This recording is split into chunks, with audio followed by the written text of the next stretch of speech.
we've been discussing off air regarding Elijah Hollands. It's a very difficult thing to talk about. Of course, we've got to wait for everything that comes out from it. Of course, they're digging deep and far and wide. And Carlton admitted this, so this is not me saying it. Quite rightly, there is going to be some serious questions asked of the Carlton Football Club. I think there should be some serious questions asked of the AFL as well.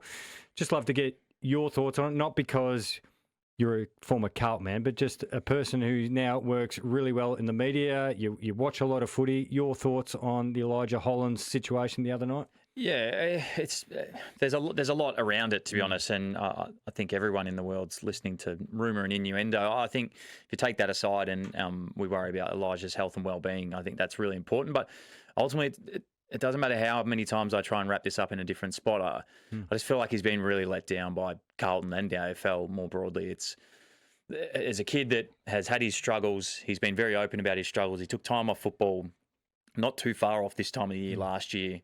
I just look at some of the systems and stuff that should have been in the background around how to care for him and make sure this type of event didn't come up. And we're treating as the mental health episode at the moment. And just from that perspective, it's I can't fathom how he was out there for so long. So long. And if you wrap it up in any form of whether it's Carlton, whether it's the AFL with the ARC, I don't understand how someone hasn't stepped in and tried to rectify that on game day. It was so clear. I had videos before half time from people sending it to me.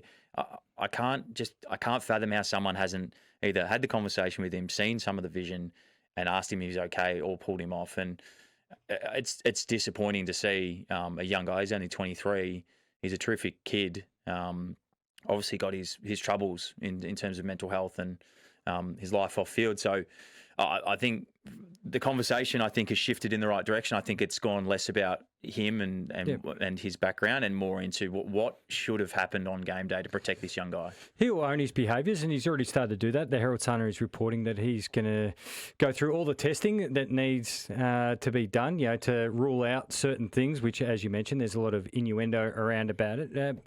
From my point of view, and we're talking about this off air, it tends to be the way you watch football, especially from home, is you sit there with your phone out and you're in whatever WhatsApp or text groups because, that's what happens, with mates and you're watching footy. And I had a number of people around at my house.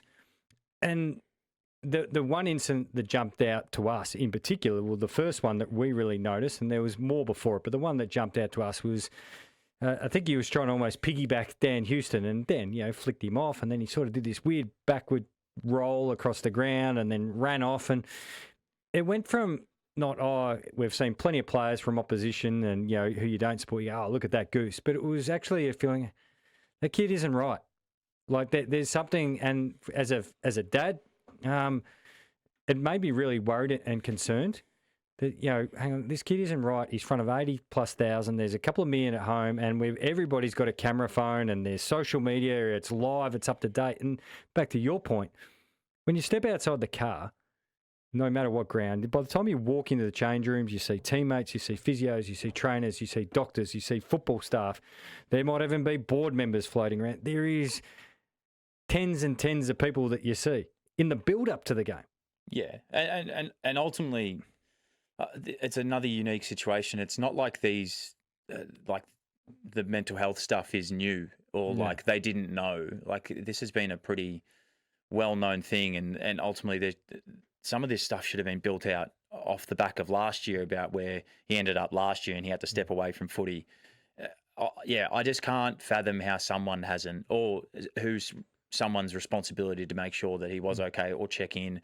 It's I don't know. These are the questions that they're asking internally, and they've been pretty open about this. And the one thing that I listened to Graham Wright's presser on Sunday, and the moment when he said that we knew something wasn't right, that's the bit for me where I was like, okay, so we're actually outside the argument of did we know or did we not know?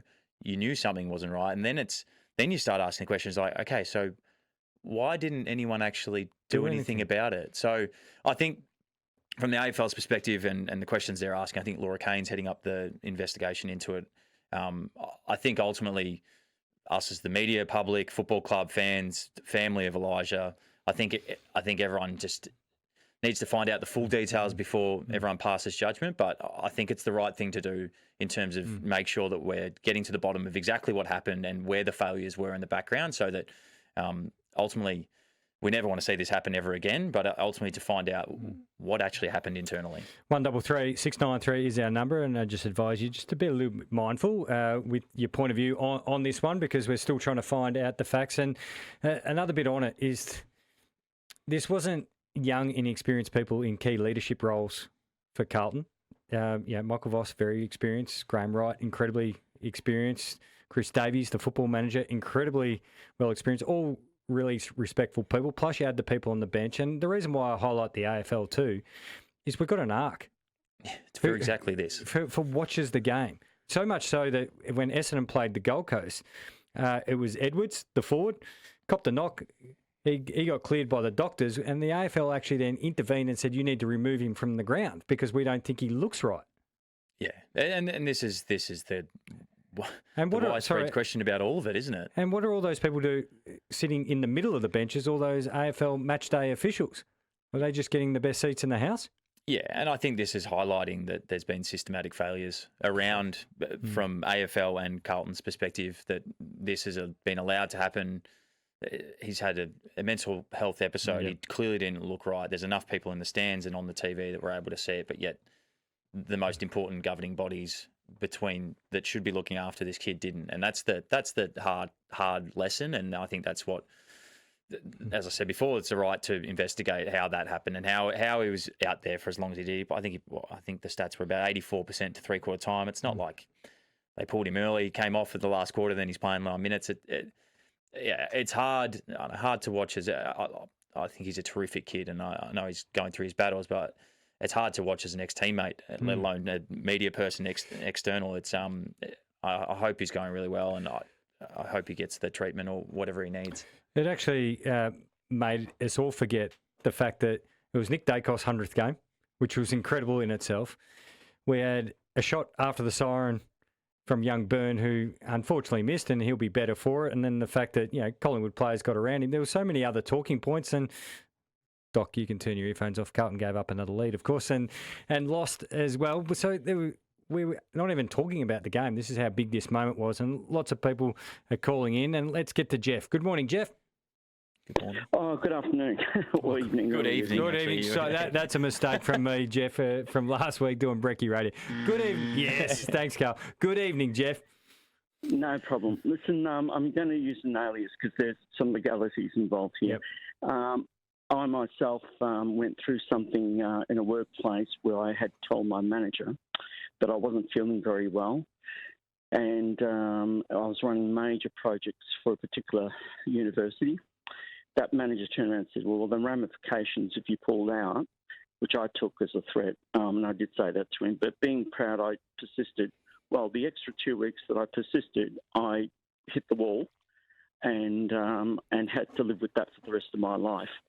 I'm very upset that Carlton, and I am a Carlton man, put up Elijah to play on the day.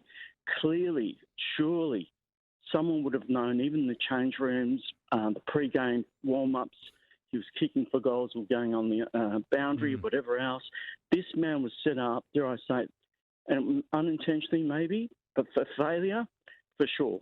And it's let the club down, it's let the team down, but more importantly, Elijah's got to now live, and I say this because he's done it in a workplace, in the public domain of 80,000 people looking on, and all this talk now about this poor man that's got to live with this, So all clubs have got a duty of care.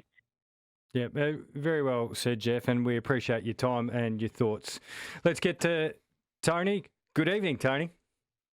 Yeah, hi, Jimmy. Look, I want to ask the obvious question. Like, if he had issues last year, they should have put something in place, like a set of protocols that must go through it before each game to make sure that he's fine. You do that in a lot of other areas. Why isn't this is so important? I can't understand how they didn't do that. Great question, Tony. Yeah, Tony, I think you've hit the nail on the head there. This is the question, one of the biggest questions I think the club has to ask themselves is what protocols were in place? Did they put any in place? Were they appropriate? And ultimately, I kind of look at it as like it was around this time of year last year where he had his issues last year. So it was a vulnerable time for him. So it's almost the duty of care should have gone up at this period of time as opposed to down. So, yeah, very well said. Good call there, Tony. We've got time for another one. It's Peter. Good evening, Peter. Try again. Good evening, Peter. Hi, Jimmy, how are you? Good, mate. Just a quick question. Do you think by Thursday night they would have breathalyzed him after the match, or do you reckon they would have let it slide just for player welfare?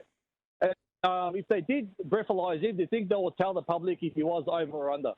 Yeah, I'm not sure that they went to those lengths, Peter, but by all reports, there was a meeting in the change rooms, or they were trying to work out what has happened, because I think by then, they were clearly aware of what was going on.